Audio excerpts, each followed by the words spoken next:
How you doing? How you doing, man? We back with another episode of Put You On Me. I got another special guest with me. She's a radio host. She's a writer. She's a content creator. She's an entrepreneur. I got that girl, Kiara.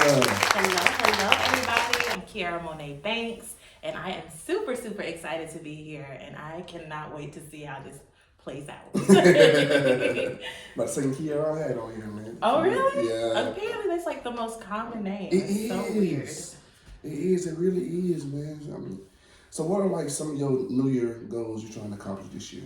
Oh my goodness. So the biggest one, I've been trying to get in shape for the last like 2.5 years now. Mm-hmm. It's like after you turn 30, your body's just like, we're gonna hold on to everything. Do you eat a French fry? We're Right. gonna make sure it shows. Right. So I'm in that space now. I'm trying to like balance being busy and growing my career, and also taking care of myself. So it's like more self-care, but still grinding at the same time. Like that's my New Year's goal is. I'm trying to figure that too, like find that balance between, because I'm trying, my podcast, trying to get my podcast out the ground. And I got family, they be like, I don't see you, D. I don't never see you, I'm like, damn, you know what I'm saying? Like, trying to keep a tunnel vision, but trying to have that, then being in a relationship as well. It's like those challenges in that too. It's like, man, it's just, it's hard. Cause like you're trying to focus on that, but then you still got this, you see what I'm saying? Still got this, still got that.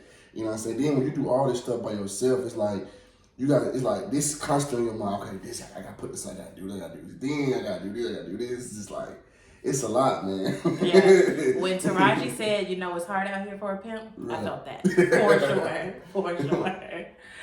Yeah. So the biggest thing is, like I was telling my business partner, like this year it's Operation Get the Bag and Get the Body. Like that is the New Year's resolution. Period. I like that. A lot of people had, that workout resolution. You know what I'm saying? I ain't trying to put y'all on the place or whatnot, but y'all work out, what I'm saying, for a good little minute, you just stop. You know what I'm saying? That's how it be though. The main thing is being consistent. We got to be consistent, man. But it's hard to be consistent. Yeah. You know what I'm saying? Because sometimes we lack motivation. You see what I'm saying? So. But when you be consistent, that motivation will come back. Even on days you don't feel like, you don't feel like going, still go. Get yourself up and go, man. Because that's the thing. That's the only way you're going to get better, man. And that's some good resolution goals. I like that. You know what I'm saying? Or whatnot. So, tell us where you from. So, I am technically from Atlanta. I was born in Georgia, but then moved to DC with my family until about 6, and then came back to Georgia. So I claim ATL at this point. I was like in DC for 6 minutes. Like, you know what I'm saying? You like 21 Savage. Right. Like, I'm from Atlanta. Like, come on now. Right. So do you remember being in DC a little bit? You got some memories of it? Very vaguely. Very vaguely. I just remember being growing up near a fire station, and we grew up in the ghetto. Like there was definitely a couple shots. You know what I'm saying? So I do remember it being very hood, very unsafe. You know what I mean? But that was the beauty about the type of mom that I had. My mom is like a grinder, an elevator, like literally from the time I was born to where she is now, it's 2 different worlds. She don't even look like, I can't even call her mom, low key. I'm like, she a whole different person. So, honestly, I don't remember much of the struggle because my mom kind of did a great job of hiding when she was going through stuff, if that makes sense. That makes sense. See, my mom was the opposite. You know what I'm saying? She was, we was going through the struggle, moving from place to place, living in hotels and stuff like that. And it was tough for me and my sister and whatnot. My sister came around a little bit later. We 10 and a half years apart. So, just came around a little bit later. But my mom was always honest with us, especially me. Always talked to me about certain things and what's going on and don't be like this. My mama did a good job of being honest. She never hid nothing from me. You know what I'm saying? She smoked weed right in front of me. Like, it was always like, whatever I'm gonna do, I want you to know the truth. So I don't want you to hear from these streets, hear from nobody else what's going on with me or going on with us. You're gonna hear from me. So she was always honest with me, and I appreciate that. You know what I'm saying? Because that really helped me out as well. Being in the struggle, and it was tough though. It was tough though. But also single mom. You know what I'm saying? Dad wasn't there, so. But I feel like when you do come from that struggle, you have a certain type of grit, a certain type of, like that grind, and you gotta get it by any means necessary. You see what I'm saying? Because you so used to, starving or being without, that you be like, I gotta get it by any means necessary. Literally. And that's the funny thing about the blessing and the curse of how we're raised sometimes. It sets you up for kind of who you're supposed to be along your journey, right? Right. So like I said, my mom, she kind of hid a lot of things, but not in like I don't think it was intentional. She gave us game, but we never saw her sweat, if that's what it comes down to. So what I remember is all of the advice she gave me. But after 18, it was you're on your own. On your own, fast. So I did have to go through a struggle of figuring certain things out. Like by the time I was 24, I had already been homeless and bankrupt. Homeless and bankrupt already. Like in this world, struggling, trying to figure it out. And now I look back on that time and I'm like, that's literally why I'm so inspirational, why people reach out to me for advice. I can give you advice on everything. From a relationship to getting money to losing money to figuring, stuff out. It's just, I think your path is your path. So one thing that I had to take from my mom was, no matter what you're going through, never let nobody see you sweat. I agree with that too. I agree with that still. Like, no one wants to see you sweat. I see that because a lot of times people use that against you. Use your weakness against you. Oh, yeah. If I know, I don't been in relationships where a female knew, like, okay, this hurts him, this gets on his nerves, so I'm gonna do it intentionally. You know what I'm saying? To hurt him, I'm gonna do it intentionally to get on his nerves. You like, So my mama told me that eventually, like, stop letting people know that it hurts you, even if it bothers you. Suck it in, like it don't bother you. Right. You know what I'm saying? So I started doing it and realized people don't. They'll leave it alone. So people like doing something that irritates you. Right. Misery loves company, they say. Yes. So it is what it is, man. Brought a great point, though. You know what I'm saying? It does. But I also tell people, too, you know what I'm saying, parents, nowadays, there are multiple ways, there are multiple influences in kids' life. Even in our life, multiple influence. Parents is one thing. You got friends, you know what I'm saying, outside environment. Peer pressure, people talking to you, you know what I'm saying, whatever other people doing. You got a whole bunch of different influences in kids' life now. You see what I'm saying? So that's why I think I talked about in my last episode too, is multiple influences. So, so you see a parent, that's one thing, but as long as, the parent communicating, talking with you, you still gonna have other outside factors that gonna play a part into who you become as well. So yeah, life is a game. Like, you know what I mean? Like you're dealt a certain hand, and it's up to you to figure out how to play those cards. Like, we're not all dealt a great hand. Facts. But it's like ultimately you got to learn the tricks and the trades and the rules, and you know what I'm saying, how to maneuver, how to shift, or who's your partner. Like, you know what I mean? And all of those things allow you to win in the end. It really doesn't matter low key what the hand is dealt. Like, you have to understand the game that you're playing, and then you have to maneuver to win. Like, that's what I've learned. Exactly. You gotta want it though.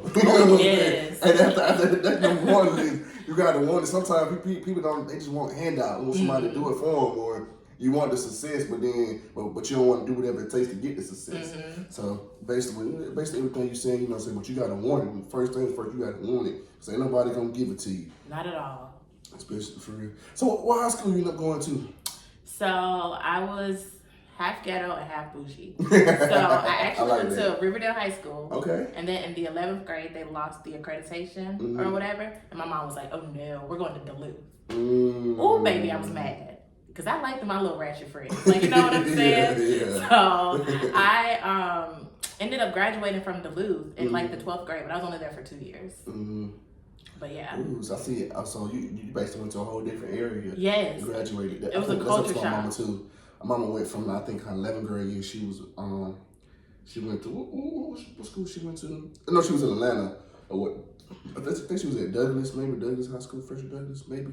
I don't know, but she was in Atlanta, and then she went from Douglas High School to Douglasville. You know what I'm saying? So you didn't get to graduate with people that you grew up with. You got to graduate with a whole different people. And like, you come in as the newbie, like you know what I'm saying? You got to get to know people again. And then the structure is different. So I went from like sleeping in class and making A's at Riverdale to, damn, I got to study now? Like, what the hell?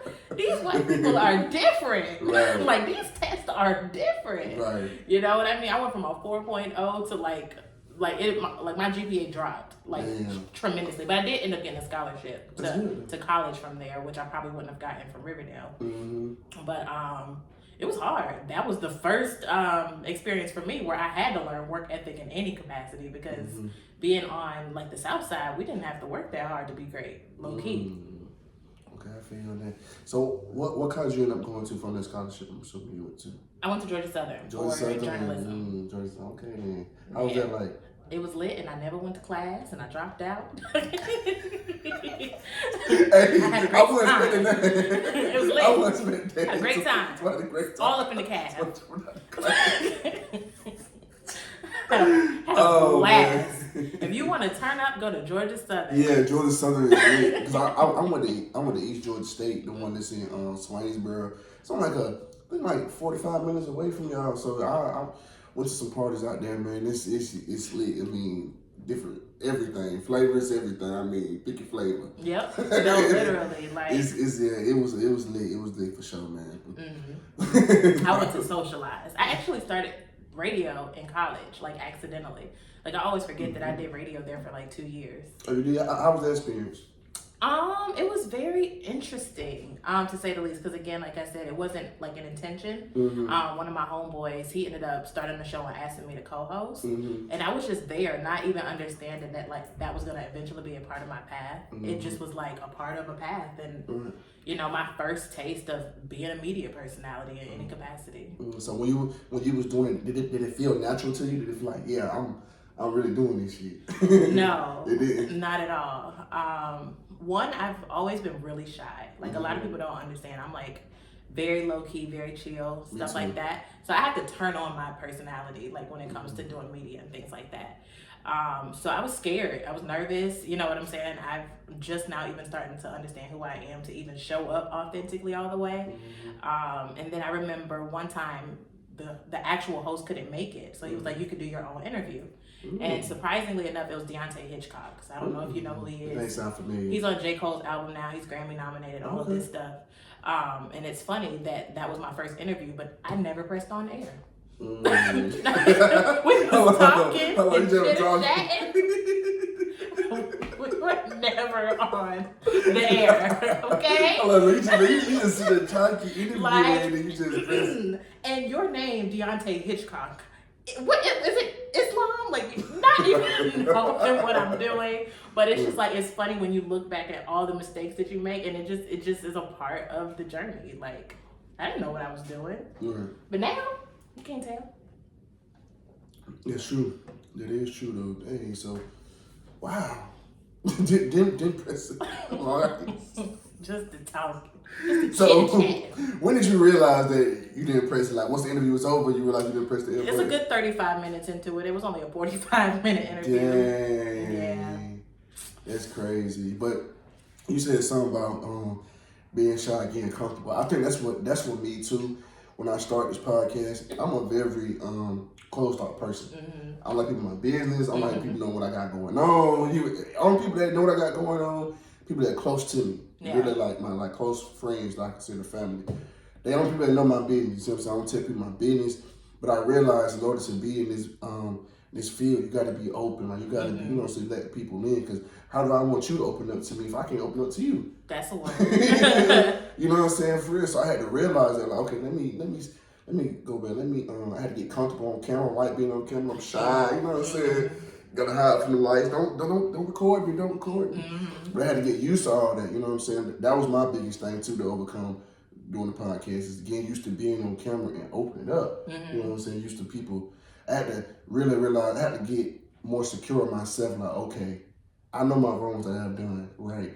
The people say whatever they're gonna say about me. Fuck. You know what I'm saying? Yeah, they're gonna talk whether you're doing good or bad. So I had to realize that. So it's good, man. You share definitely some of the same experiences of just getting comfortable and get out our shell, because that was definitely me though. No, definitely, yeah. And that's the thing I think about when you actually start to like walk in your purpose. You're gonna be exposed to things like it translates to things outside of you. Right. So for example, you doing a podcast, you don't even realize it's life changing for you because you have to step up in certain areas as far as connecting with people in a different way. Being okay with, you know what I'm saying, people not supporting in the beginning. Like it forces you to level up character wise too when you start something like that. So hey. Then it also forces you to realize certain things, like, like for example, coming up, you know what I'm saying, your parents may buy you something, too much, I know me, I didn't too much care about, the throw it around, and take care of it. But when you buy it, you have a whole different feel for it. You know what I'm saying? You take care, you're going to make sure it's clean. You're going to make sure because you put your own money into it.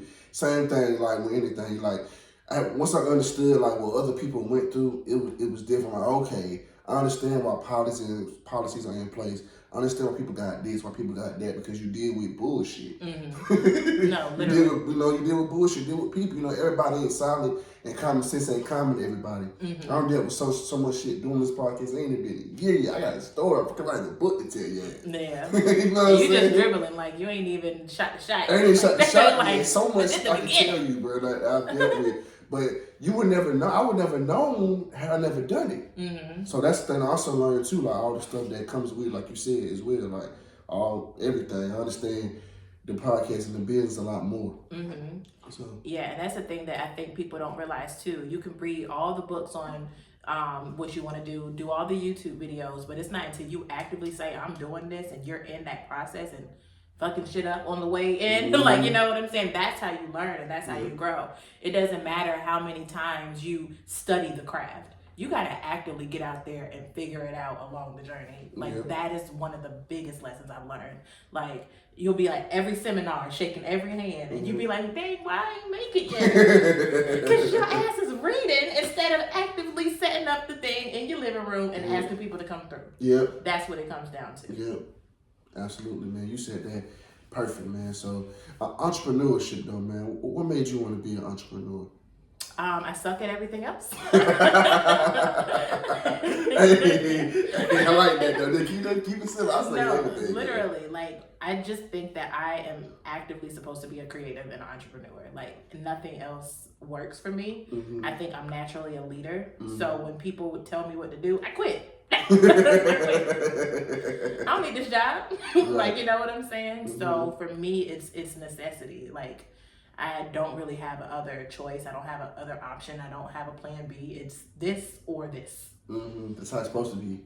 Yeah. I think I seen an interview with Migos when they said that. I think Takeoff, rest in peace Takeoff, when he said that, you know, this wasn't no plan B. It was just rap. You know, I'm going to make it in rap.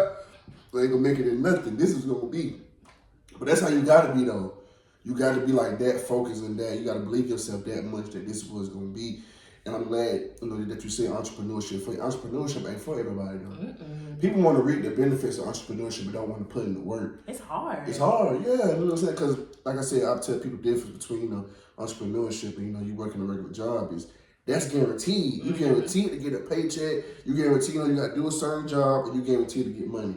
You know what I'm saying? It's safety and security in that.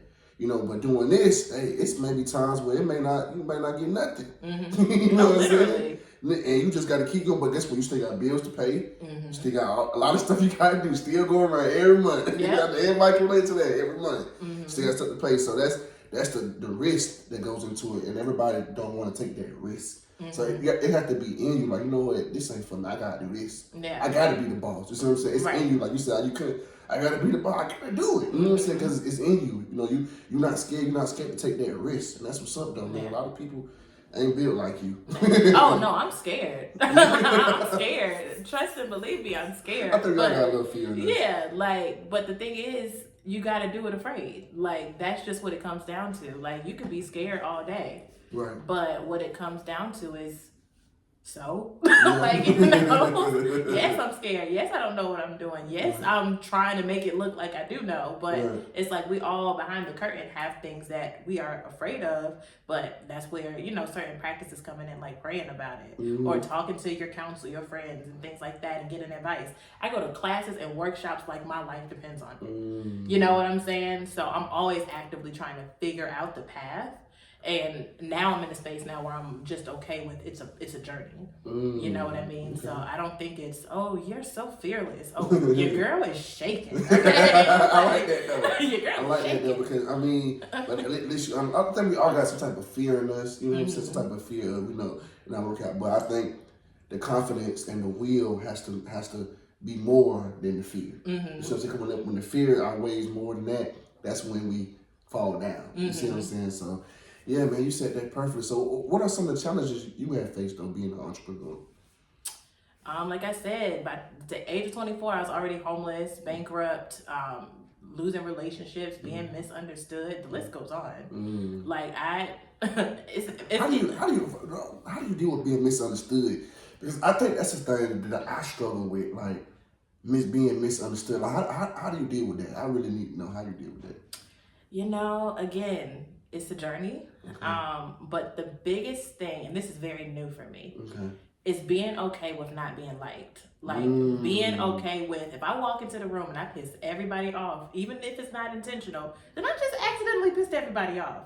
I didn't do it on purpose. Like just being okay with, I know my intentions are pure. So whatever outcome happens, it is what it is, but people are gonna feel whatever they feel. You know, so all I can do is work on myself consistently, show up in the most authentic way, and then, you know, respond to the way the relationships pan out. Because it's like, if I'm misunderstood, then you're just not supposed to be a part of my circle. You're not supposed to be a part of this journey. So, skedaddle. Like, you gotta, you know what I'm saying? Yeah. Because that was the thing, you know, I said that too. I always tell people, you said something I always say. Like, you rather be respected or like, which one you want to be? Because both of them don't go hand in hand. No. You know what I'm saying? And you basically, you know, said that. But I know for me, being misunderstood was still a challenge, a little bit, but it was a very, very big challenge. Because, like, I want people to understand where I'm coming from. You know what I'm saying? I want people to take what I'm saying and run with it. You know what I'm saying? But I see this go on so much in social media. You know what I'm saying? People misconstrue your words. That's why whenever it's a conflict between me and another person, I prefer to, you know, we meet up face to face or we talk on the phone or we FaceTime or whatever, because I prefer not to do it through text, because text message can be misconstrued, especially when you don't know the person. Yeah. Because then I'm trying to match your voice, your tone. Is you cussing me out? You know what I'm saying? Right. I don't know what you said, but you saw you going in on me. You're trying to, you know what I'm saying, trying to interpret what the person is saying, but that's not a good thing. It's best to have that conversation face to face and the way you understand what I'm saying. And then we cannot even come to an agreement, but it can just be respectful. We can respectfully disagree. And that just can be it. But that's a tough, you know, thing, being misunderstood. But like I said, respect. And whenever you tell the truth in something, you better be prepared to fight. Because people don't like the truth. People don't like the truth at all, man. And people like, yes, man, people talking around them. I know I say a lot, but it's so true, because when you tell people are afraid of the truth. When you tell them the truth, you better be prepared to fight in any field, because people think you're a smart ass, don't think you this or you that. But you got to stand who you are, man. Tell people the truth. Because at the end of the day, even if they be mad or upset, they're going to respect you at the end of the day. They're going to always respect you. I know D always, you know, he always come in and tell me talking about this, but at least he honest. I know if I come in about something, he gonna be honest. You know no, literally. So you want that with you, because that's respect, and respect is a good thing. Yeah, and that's why they say the top is lonely too, because in order to get to the top, you're gonna have to be assertive. You're gonna have to say what's on your mind. You're gonna have to tell people, I don't like this, or whatever the case is. So a lot of times you find people who are honest, who are you know, misunderstood or whatever. They are the people that actually create success, because you can't create success with yes men. You got to attract a certain type of people, and a lot of times people like people pleasers. So it comes down to, you know, what are your goals for your life? Because ultimately you want people around you that align with that vision that you have. I'd rather have 3 friends that are solid than 50 other people. So if those 3 friends understand me, I'm understood. Like I'm understood, you know? Right. Absolutely. Yeah, you said that perfectly, man. So we'll get into the Blueprint Radio Show. What made you want to be on the radio? How did that show come about? So, again, I never planned to be in radio. The first time was in college. Again, just someone asked me. The second time, I had a client. She's an actress, and she had been offered a show. So, of course, because I was doing like her marketing and branding, you know, I helped her come up with the concept. And then I ended up being the co-host on her show. So she ended up booking a major project or whatever and leaving the radio station. And I was asked to do an episode by myself, and the numbers went up when she left. So at that point they were like, well, you can do your own show. And the Blueprint was birthed. Yeah. That's what's up, though. I like that Blueprint Radio. I like that, man. So I had Chanel on here, right? And Chanel was telling me about, you know, about her being on radio and stuff like that, that since she wasn't on a mainstream market, like 107.9, you know, what is it, 94.5 or V103, that whenever on her resume, people try to discredit her. Mm-hmm. You know what I'm saying? Saying that you just on that. You on this. You know that. Did you ever have to deal with the same things doing that? Low key, no one's ever blatantly kind of been like, "Oh, well, you a little radio girl," Yeah. like, you know what I'm saying? Yeah. It's been more slight. Like if I wanted an opportunity and I like put that out there, it was like, "Oh, okay, cool." I mean, sure, you know. Right. But what I understand is that I bring the value to the platform, like not vice versa. So I don't care if I'm sitting at the garbage can, you know what I'm saying, taking interviews, or if I'm on iHeart or I'm on Oprah's network. Like at the end of the day, this is a part of the journey. You know what I'm saying? So I don't despise the fact that I'm at a smaller station. We still have 5 million listeners. You know what I mean? Yeah. Young Jock himself was just up there. They shot a movie for BET up there.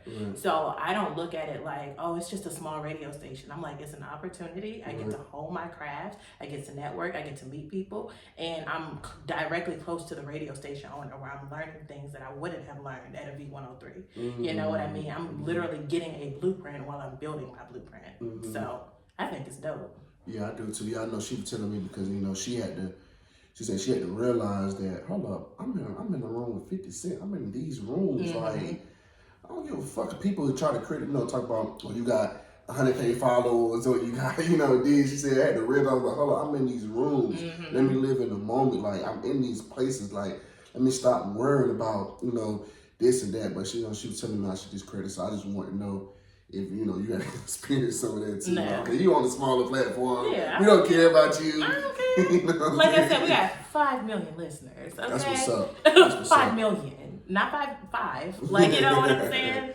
Like, if I was in my living room, I'd have 0. So. So, what are some of your early trials and tribulations of you being on the radio?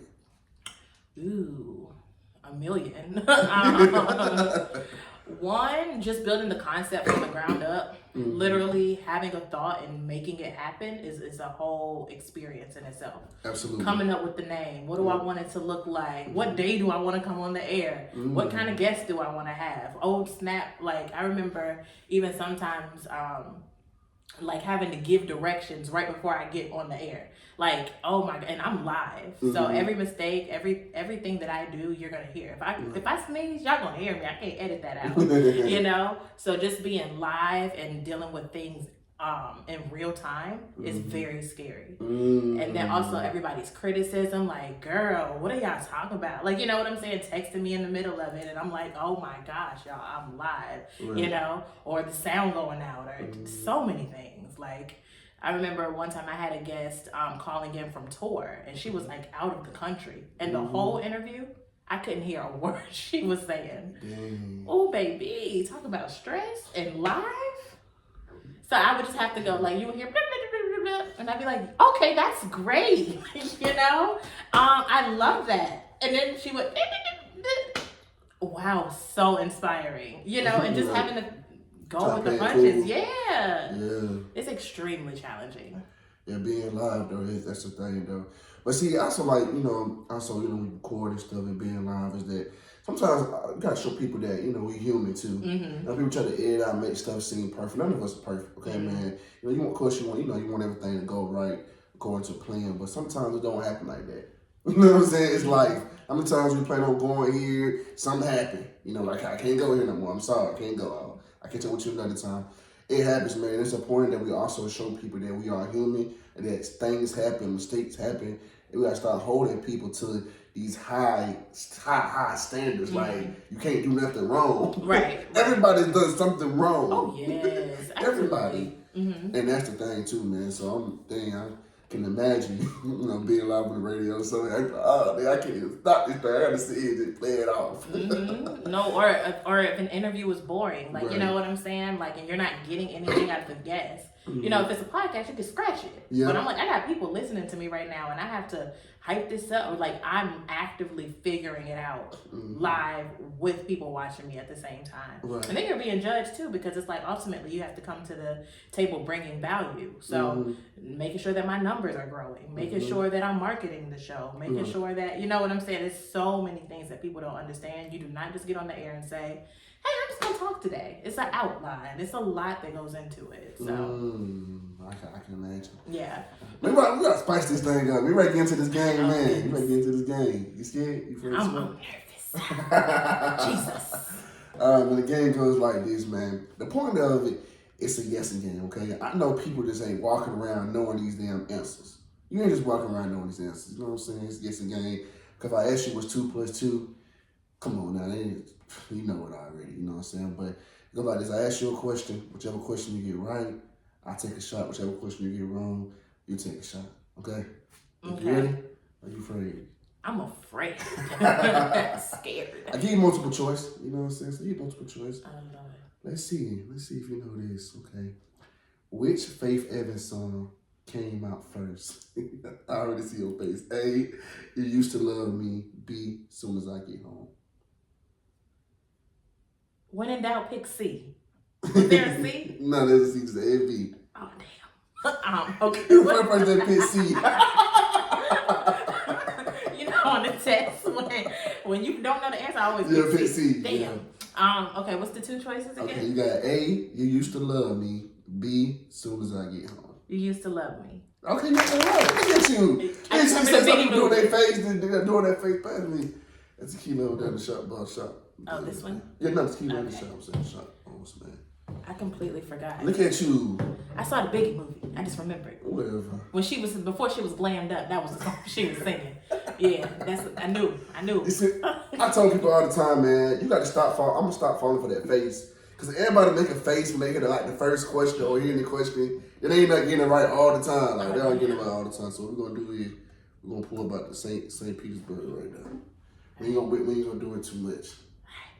That's how we're gonna do it. I ain't trying to get you messed up here. I ain't gonna do it. Put it right here. Let's come. We're going to be taking these straight.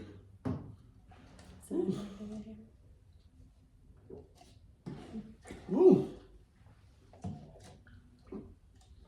Let's go. Woo. What's up from Chris Brown debut album charted high on the Billboard? Was it A, Excuse Me, Miss, or B, Run It? Ooh. Which one had the most Which numbers? one charted higher? Run It or Excuse Me? Ooh, that's tough. That's tough. Excuse me, miss? That's wrong. I meant Run It. Like, I know it sounds like I said the other one. Hey, man. I still got a little bit in here. Is this work? Okay. Yeah, go ahead. We're going to do it right there. Go ahead. Okay. Never been B5 yet, so never been B. Okay, since it's still Black History, I did a segment, I think, not at last episode, about 2 episodes ago, I think I did a segment. So Black History, I put a Black History question in here. Oh, Jesus. Okay, I did. And Don't judge I gotta me, do y'all. now. I see it's people that ain't been on other podcasts. They ain't been showing too much salute to Black History, but it's Black History Month, so we gotta pay our respects. What year did Martin Luther King give his "I Have a Dream" speech? Ooh. Was it A, 1963, B, 1964? Oh, Lord. The black people gonna come for me. Listen, history was my worst subject. I was an English girl, okay? I was an English You girl. might get this right though. Why you down yourself? You gotta The speak with 63 or the 64. And there's no C. No C. I have a dream that. Okay, I'm gonna go with 1963 or okay, 1963. That's your final answer? Is that right? That's your final answer? I'm asking you. Dang, Doctor King, give me a sign. All right, 1963. Okay, you got that right. Okay. Okay then. I'm glad you gave us choices because I would have been real. Yeah, because like I said, I want people to know this. It's a guessing game. You guess, you get it right. You don't. Hey, it's unexpected. Hey, Because I would be if I was just to do it like as far as like just straight up guessing, man, I'd be I've been 5-0. I'll take a little more, just in general. Okay, I'm putting a little. Okay, tell me when to stop. That's good. Okay. Yeah. If I didn't do it with no multiple choice answers, everybody be getting it wrong. I just be like, at this point, just pour me a bottle. Just pour the bottle. Ooh. So we're down to got 2 more questions. All right.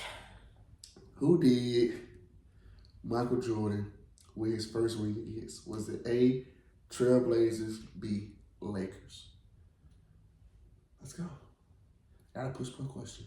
The Lakers? Okay, you got that right. You see what I'm saying? Look at her. Look at her. You see what I'm saying? She's sitting here, over here thinking something. Well, I just... Something ain't gonna be right. Literally, when I'm something ain't gonna be right, and then you sit here getting the right answer. Look, you got only one wrong. You beat me. What? It's 4-1. No, it's 3-1 right now. I just guessed. That's the whole point. That's the whole point. Now down to the last question. Who has played in more movies? Omar Epps or The Rock? The Rock. Okay. Look at her. Give me 4-1. Come on now. So let's see. You play. This. So 5 people have beat me 4-1. You the 5th person now. I got 4-1. See. I never been beat 5-0, but I've been beat 4-1 5 times now. So you made it. Damn, now I gotta come back just to win. Like for real. So just to win. Like, that's all I care. Look, see, you had your whole doubts in the game. I'm very competitive. Now I'm like, let's do another 5. Like, what's up? Like, you see, now people always, you know what I'm saying, they have their doubts. You know, they're like, oh, how far do you know that? But they ain't that guess to get the right answer. Like, that's the whole point. Guess, you get it. Hey, it's free. Hey, A or B. It might be B, it might be A. Use your best choice. All right, man, let's get back to the interview. So, what type of content do you create? I know you said your content career. What type of content do you create? So it depends. So when I'm creating content for other people, of course, it aligns with their brand. Mm-hmm. So I'm the type of person, if you bring me an idea, I can make it 10 times bigger, especially if you have a budget. You gotta have a budget. Don't think you're gonna make a big brand without a budget. Mm-hmm. But for my own personal brand, what I am looking to create, and I'm just in the beginning process of it, I want to be the hip hop Oprah. That's what I tell people. I love Nipsey Hussle. I love hip hop music, things like that. So I want to do. You got top 5 all time? Top 5 all time? Probably not, because I'm a mood girl. Like, one day I'm literally gonna be listening to Taylor Swift, and then the next minute I'm like literally put on that J. Cole. Like, I'm so like all over the place when it comes to music. I just love music. But ultimately, it's like I want to do what Oprah did, especially like her interview style and things like that, but with a vibe. Like, you know what I mean? Like, I want the under track to be like Victory Lap when I'm talking. So ultimately, hip hop Oprah. I just want to have a vibe, like an aesthetic with it. So I never thought about, you know, you said hip hop Oprah. I don't think I got somebody. I look at Drake Champs as a podcast that inspired me a lot. They inspired me. I ain't gonna lie, looking to them. That was like one of the first podcasts, and not the first podcast I kind of looked at. Cause I ain't thinking about doing no damn podcast. I ain't gonna lie to you. You know, this whole idea was really my close friend's idea, but I just made it come to life. You know what I'm saying? He talked about doing this. We were supposed to do it together. Gotcha. We'll do it together, but you know, stuff happens. You know, he ended up going to comedy, doing comedy, but I just made it come to life and just taking the ring on my own and doing it. So by looking at Drink Champs a lot, and I was like, okay, Drink Champs is supposed to be for the legends, even though they have been kind of getting away from legends. Some people, I don't consider Bobby Smurda a legend. It's me. I don't consider him a legend. Not yet. To me, I don't know about you, I think at least 10 years in the game, you have to be like 10 years, like I want to say at least dominating for you to be a legend. I think we give people legends too early. You see what I'm saying? Yeah. Like, I don't think Lil Baby's a legend right now. Not right now. He will be, but not right now. So I just think, but I always want to will focus on the upcoming people, you know, the people that don't have a voice, people that just can't go here, but are intelligent and smart. Mm-hmm. You know what I'm saying? By me working in a 9-to-5 job, I realized there's a lot of intelligent people here. Mm-hmm. I never thought about that. I'm gonna tell you the truth. I thought when I first started working in 9-to-5, when I was high school, I said, man, these folks ain't got, these folks ain't, they just here, just working. But then I started talking, I'm like, damn, you really smart. Why didn't you go here? You know what I'm saying? Why did you go here? But I realized people be stagnant, you be stagnant. And sometimes it be like that sometimes. So, yeah, man, that's what it's really about, though. You said some hip hop. I never thought about what I wanted to be. Mm-hmm. Yeah, hip hop Oprah, the artist plug. Okay. So what keeps you going, man? What's your daily motivation, though? Oh, baby. I don't think I'm motivated. I think that life motivates you, like them bills. Yeah. Like it's literally not an option. I don't wake up and be like, you know what? I just want to grind today.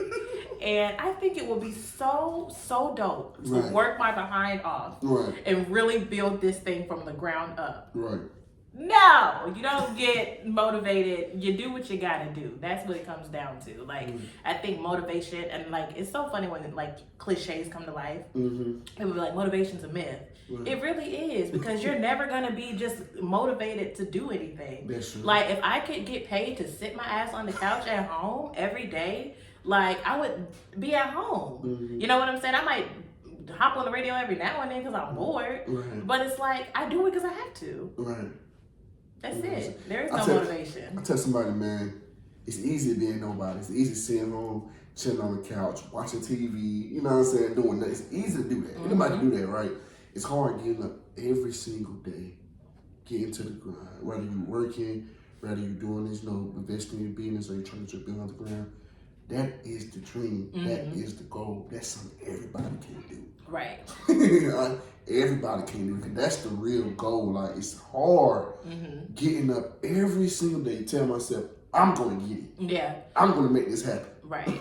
And that's another thing about, again, like the difference between a career and your purpose, because that purpose is always going to be in your belly. Like, it don't matter what I'm doing, I'm always thinking like, okay, I need to be doing something to inspire somebody, motivate somebody, because it's not always the things that I do on camera. Right. I might call a friend, and check up on them, and that's still my ministry, whether I'm on the air or not. Right. So for me too, it comes down to when you're really living in your truth and you're living in your purpose, that thing is going to keep you up. Like, you'll never be able to just be working at, I don't know, Chick-fil-A and be like, yes, like, I'm just having a good day. Right. Like, even times I've had to go and get a job or whatever the case is, I'd be so mad while I'm there because I'm like, yo, I need to be doing X, Y, Z. Right. But I'm over here taking somebody's order. Like, you know what I mean? So I think it comes down to, like, when it's your purpose and that's what you're supposed to be doing, it's going to keep you. It's going to keep pulling you in, period. So do you feel like you're walking in your purpose? I do. Yeah, I'm getting there, definitely. And it's not pretty. Like, you know what I mean? It's not pretty. But what I've learned is when it's something that you can't even fathom how you're going to get it done, or it's bigger than what you can really imagine, that is what you're supposed to be doing, because it stretches you. It makes you grow. It makes you become a better person. And then it also becomes something that spills into other people's lives.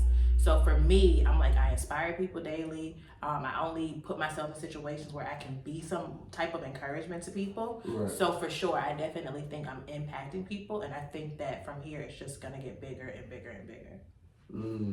I like that, though. I really like that. So, I know I saw on your Instagram, you being a writer. So, like, you write scripts, do you write movies? I mean, that's the same shit. Books. Yeah. I've done it all. You done it all? Yeah, I've written articles. I've written scripts. I actually did a film festival maybe about 3 years ago. I wrote, produced, and starred in my own movie. Ooh, okay. What movie that is? Oh, we're not going to see it now. We're not going to see it now? No, baby. That is a part that will never come out. I am in the process of writing a book because my whole brand is the blueprint. So I just want to be able to, as I learn something, I want to teach it. As I'm growing, I want to help other people grow. So my whole brand is the blueprint. So right now, the book that I'm working on is going to be called The Blueprint to Following Your Dreams. Right. It's going to teach you every lesson and every blessing, like how to get it in these streets, how to get from A to B. I ain't got to Z yet, so y'all not going to get that until I get there. Right. But, just what are those steps? How do you build slowly but surely? Okay. So yeah. I like that. That's for sure right there, man. So, what kind of advice can you give to upcoming women who are hoping to have success in the media industry? What advice would I give? I would say be authentic is number one, because what a lot of people try to do is do what this person is doing or doing what that person is doing. Right. I think that what it comes down to is you have to know who you are, you have to know what you want, and then you'll learn how to get it. Because it's like when you know who you are, you know what you can do, what you can't do, what your strengths are, what your weaknesses are, what your needs are, and you know how to navigate yourself, navigate your own emotions, navigate just the things that are gonna come at you, right? Then when you know what you want, you know what situations align, what things are gonna actually help you grow and evolve to the place that you want to be. And then I think once you know those two, the things, the resources, the relationships, the people that are supposed to show up, they're gonna show up along that path as you need them. So I don't think it's something where you have to really know exactly, okay, on January 4th, I'm going to be doing this. Like, it's not that cut and dry. I think you just have to be in alignment and you walk your path and everything kind of just happens how it happens. I didn't plan to do anything that I've done. Not one thing. I never planned to be on the radio. I never set out to produce. Like, a lot of people don't know my background is actually film. So producing, I've done casting, I've done executive producing, things like that.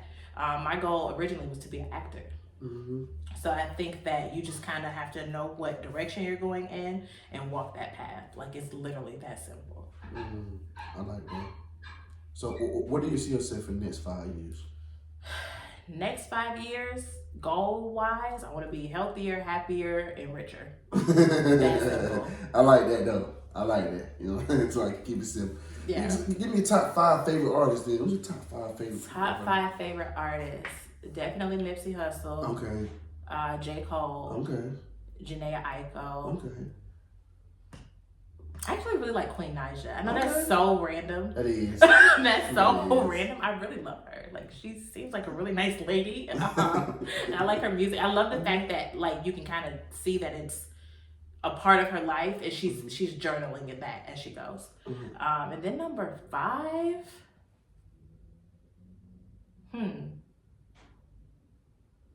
I'm gonna say Taylor Swift. Low key. Swift. I just love the way she writes. Okay. But I don't really have a top 5 for real. Those were random. Did you feel Rihanna did her thing on the Super Bowl? I think she did, especially being pregnant, because I couldn't imagine. I don't feel like she did. I feel like with this movie, did. See, but the body of a woman, like, you can't. I feel like it was very creative, though. Like, it was creative. Like, how she was all in the air. It was very creative. Very creative. But I just feel like for like a Super Bowl performance, I wanted her to get down. You know what I'm saying? Get down. But I didn't feel like she got down too much in the performance. I was like, my team won. Shout out Kansas City. We did win the Super Bowl. Yes, sir. I'm happy my team won. But I was like, man, you know what I'm saying? But I think that the thing is, the reason why I feel like, even though I'm not trying to do this, I feel like we compare Rihanna to Beyonce all the time. Really? I mean, a lot of people do that. I mean, because everybody, I think that was the first thing when it was announced she was doing the Super Bowl. Oh, she not Beyonce. Right. You know what I'm saying? Beyonce is Beyonce. That's what I'm saying. Like, Beyonce, one thing you say about Beyonce is she can give a hell of a performance. Right. I don't care what you say about the music. If you don't like it, do like it.